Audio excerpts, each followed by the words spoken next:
My name is John Bradford. I am the Elite Programs Director for Castle, specifically the Capital Area RailHawks Academy Director. So overall, my role is to oversee the Development Academy, which is our part of the U.S. Soccer Development Academy, which is the overall nationwide highest league of play for youth soccer in the United States. So my role is to figure out all the logistics, all the staffing, the curriculum, the travel, everything that really is entailed within the program. So the Development Academy is U.S. Soccer formed a league in 2007 in which they tried to take the best clubs across the country that kind of covered all your geographic bases and population, put them together into the most competitive format.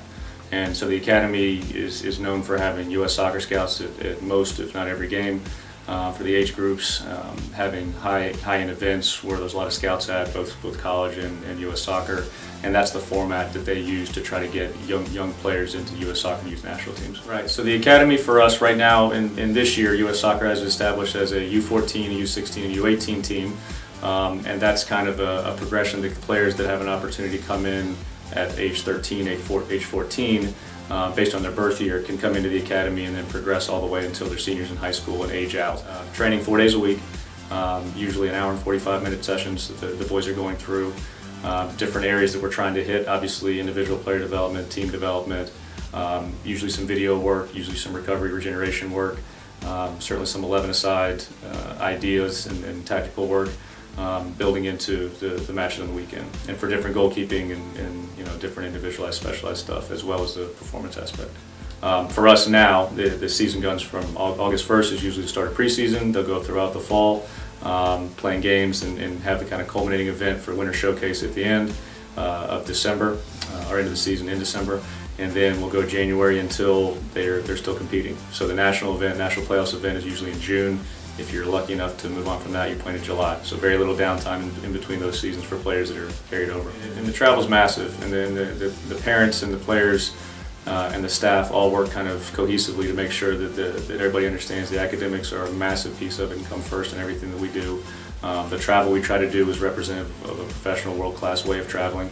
And what's built into that is time spent, on academics, whether it's on the bus, whether it's on the plane, whether it's study hall at the hotels.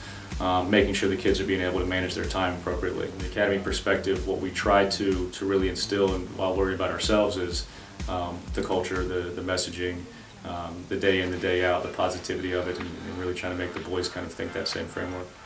Well, the Academy culture for me, from the Capital Area RailHawks perspective, is we try to make everything positive, honest, safe, and trusting.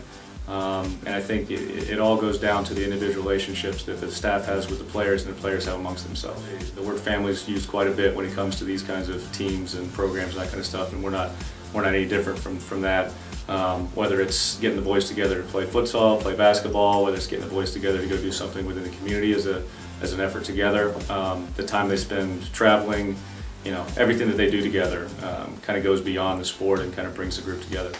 Yeah, I think overall, we're fortunate to be kind of the top of the pyramid in terms of youth soccer from a Castle perspective and from a area club perspective, that we're able to attract positive players and guys that can come into an already pretty solid foundation and really impact it even more.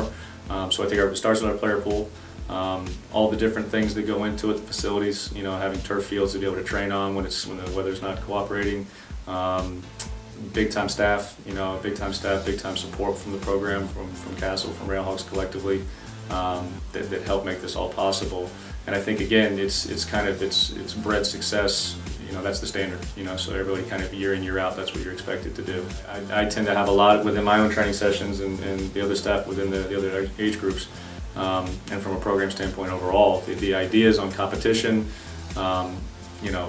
Enjoyable competition, but accountable competition, and having the boys come out and being able to show themselves, improve, believe in the process, understand the kind of curriculum of what we're trying to go through, but ultimately they want to play.